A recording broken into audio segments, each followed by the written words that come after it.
ሲጀመርም እኮ ጥይቱ የተተኮሰው እሷ ላይ ነበር። እና ማን ላይ ነው የተተኮሰው? እኔ ላይ ነበር የተተኮሰው። እናንተ ላይ ከተተኮሰ ጥይቱ እንዴት እሷን ሊመታ ቻለ? እኔን ለመከላከል ስትል እኮ ነው ራሷን ያስመታችው። ለእኔ የመጣውን የሞት ጽዋ ነው እሷ የተቀበለችው።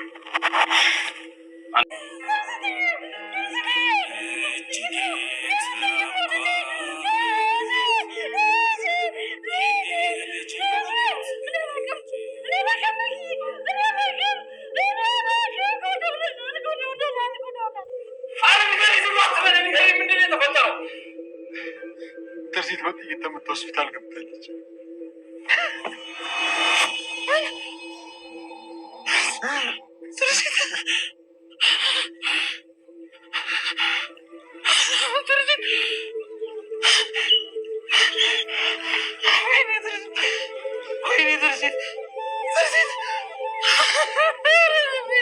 ኢንስፔክተር ሰላም ነው? ሰላም ነው ልዕልት፣ እንዴት ነሽ? እግዚአብሔር ይመስገን። እና አንቺ ጀግና ጠበቃ እየተሻለሽ ነው? ደህና ነኝ፣ አሁን እየተሻለኝ ነው። አንድ የምናውቃት ልጅ ነበረች፣ እሷ በጥይት ተመታ ሆስፒታል መጥቼ ነው። እኔ እኮ ጥቆማ ደርሶኝ ለምርመራ ነው የመጡት። ታውቂያታለሽ ማለት ነው? አዎ አውቃታለሁ። በነገራችን ላይ ምርመራውን አንተ ስለያዝከው በጣም ደስተኛ ነኝ። ለምን ደስ አለሽ? ወንጀለኛውንም ቢሆን በፍጥነት ትይዘዋለህ ብዬ ስለማስብ ነው። እንግዲህ የምችለውን አድርጋለሁ። ሲተኮስባትና ተመታ ስትወድቅም አብሬያት ነበር። ማን የተኮሰባት? እሱን አላውቅም። እንዴት አላውቅም ትለኛለህ? ሲተኮስ እኮ አብራት ነበርክ። እሱማ ኢንስፔክተር አብሬያት ነበርኩኝ አልኩህ እኮ። እና ሲተኮስ አብራት ከነበርክ ወንጀለኛው እንዴት ነው ያላየው? ኢንስፔክተር ማየቱንም አይቻለሁ፣ ግን በቃ በዛ ሰዓት በጣም ደንግጬ ስለነበረ ማንነቱን መለየት አልቻልኩም። የትርሲትን ልደት ማክበር በቤት ውስጥ የተሰባሰቡት ቤተሰቦች አንድ ስሪ ለመጨረሻ ጊዜ እንግዲህ ትርሲትን ላያገኟት እስከ ወዲያኛው ሊሰናበቷት ይሄ የድምፅ ጥሪ ያስተናገደው ወደ አባባ ስልክ ነበር። አባባም አንስተው ሀሎ ሲሉ ነበረ። አባባ እንግዲህ ያነሱት ስልክ ብሩኬ ነበር የደወለው። ብሩኬ እንግዲህ ያጋጠመውን ነገር ለአባባ ነግሯቸው አባባም ወደ ደጆ ያወሩትና እንዲሁም ከነሱ ከሰዎች አካባቢ እረቅ እንዲል እየነገራቸው ከቤት ወጣው ወደ መልእክቱን ለመመለስ እሳቸውም ወደ ደጅ ከወጡ በኋላ ያጋጠመውን ነገር በሙሉ ለአባባ ይነግራቸውና አባባም እንግዲህ በተደናገጠ ስሜት እየሰሙ ነበር። በዚህ አጋጣሚ ነበር ልጃቸው የመጀመሪያ ልጅ አዳምጣ ራሷን ስታ እንግዲህ የወደቀችው። በሷ ስበብ ድረሱልኝ ሲሉ ሁሉም ቢሰበሰቡም ግን አባባን ያስጨነቃቸው ሌላ ትልቅ መርዶ ነበረ። ትርሲት ተመታ በጥይት ወደ ሆስፒታል መግባቱን ከሰሙ በኋላ ቤተሰብ በሙሉ ሲታመስ አምሽቷል። ያልጠበቁት ነገር ነበር። አሁን ላይ ሚኪ እንግዲህ የሚይዘው የሚጨብጠውን ነገር እንዳጣ እያየነው እንገኛለን። ተከስተን ሳይቀር እየተለማመጠው እንዲሁም ደግሞ ተከስተንም ሳይቀር አግዘኝ እባክህ ካንተ ውጭ ማንም የለኝም እያለ ሲለምነው ነበር። በድንጋጤ ውስጥ ሆኖ ሚኪ የሚያደርገው የሚጨብጠውን የሚይዘውን ነገር ያጣ እንደሆነ አይተነዋል። አሁን ላይ ግን የሚኪና እንዲሁም ደግሞ ከማረሚያ ቤት የወጣው ሰው ጉዳይ በጣም አነጋጋሪ ነው። ምክንያቱም ላገኝህ እፈልጋለሁኝ እኔም ስህተት ሰርቻለሁ ሲለው ነበረ። ይህንን እንግዲህ ቅጥረኛውን በአሁኑ ሰዓት ላይ ማድረግ የሚገባውን ነገር በደንብ ስራዬን አጠናቅቄያለሁ፣ ግን ደግሞ ስህተት ተፈጥሯል ሲለው ነበረ።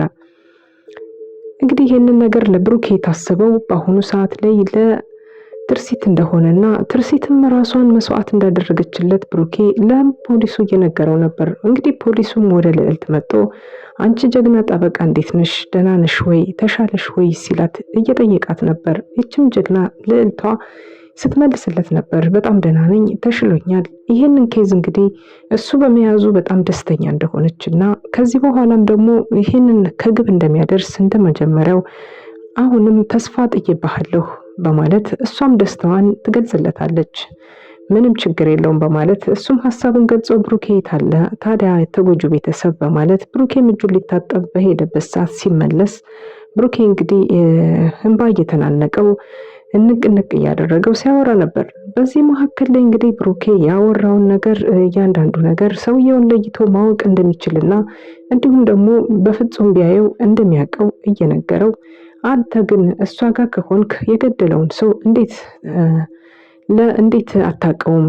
ማለት ለምንስ ጉዳይ እንደመጣ በማለት ስለሷ ደግነት ጀመረለትና እሷ መልካም ሰውና መልካም ሰው ናት፣ ሲበዛም መልካም ነች። ግን ደግሞ ስጋ ለበስ ሰይጣን የሆነ ሰው ብቻ ነው ሊቀናባት የሚችለው እሷን እንደዚህ አይነት ነገር ሊያደርግባት የሚችል በማለት እንባ እየተናነቀው ብሩኬ መልስ ከሰጠው በኋላ ለፖሊሱም አሁን ላይ እንግዲህ ያለው ነገር ለኔ የተባለው ነበረ ይሄ ጥይት ወደ እሷ የሄደው በማለት እሷ ነፍሷን ሰጠችልኝ እኔን አድና በማለት የመለሰለት መልስ በጣም አስገርሞታል። በዚህ ባሻገር ደግሞ ልዕልት አሁን ላይ ለፖሊሱም የነገረችው ባለትዳሮችና እንዲሁም ደግሞ የሁለት ልጆች ቤተሰብ እንደነበሩ እያስረዳችሁ ነበር ለፖሊሱ።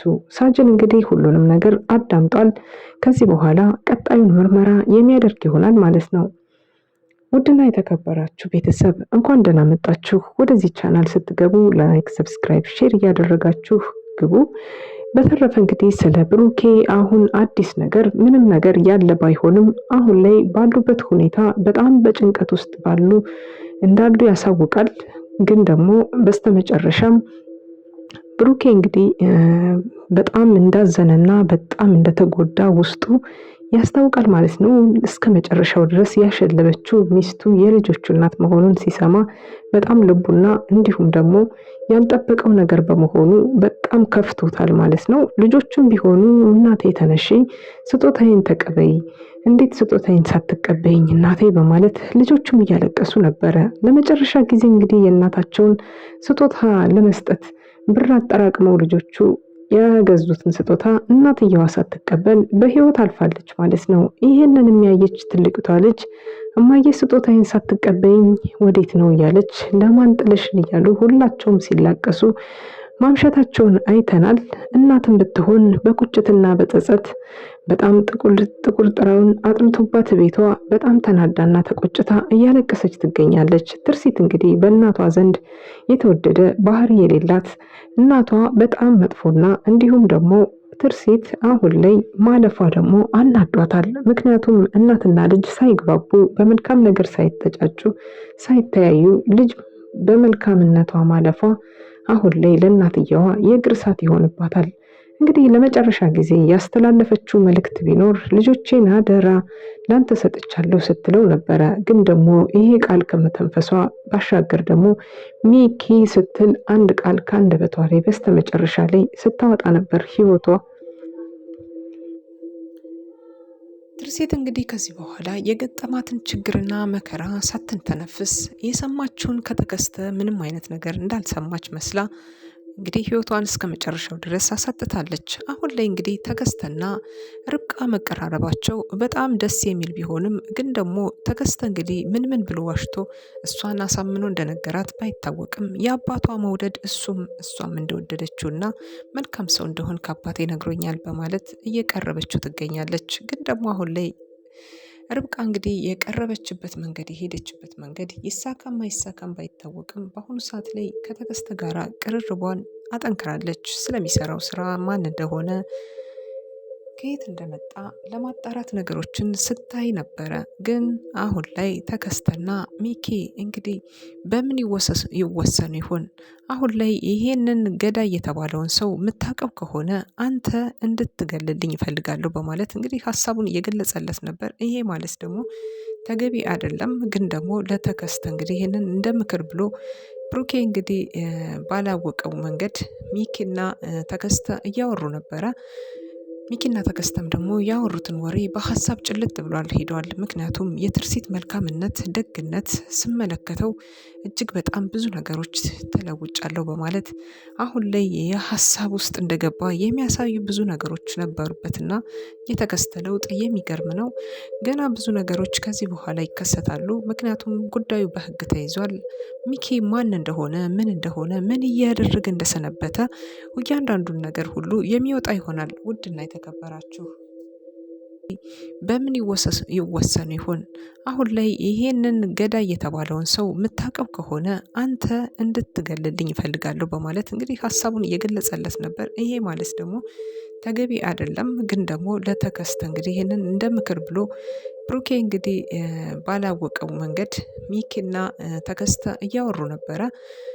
ሚኪና ተከስተም ደግሞ ያወሩትን ወሬ በሀሳብ ጭልጥ ብሏል ሄደዋል። ምክንያቱም የትርሲት መልካምነት፣ ደግነት ስመለከተው እጅግ በጣም ብዙ ነገሮች ተለውጫለሁ በማለት አሁን ላይ የሀሳብ ውስጥ እንደገባ የሚያሳዩ ብዙ ነገሮች ነበሩበትና የተከስተ ለውጥ የሚገርም ነው።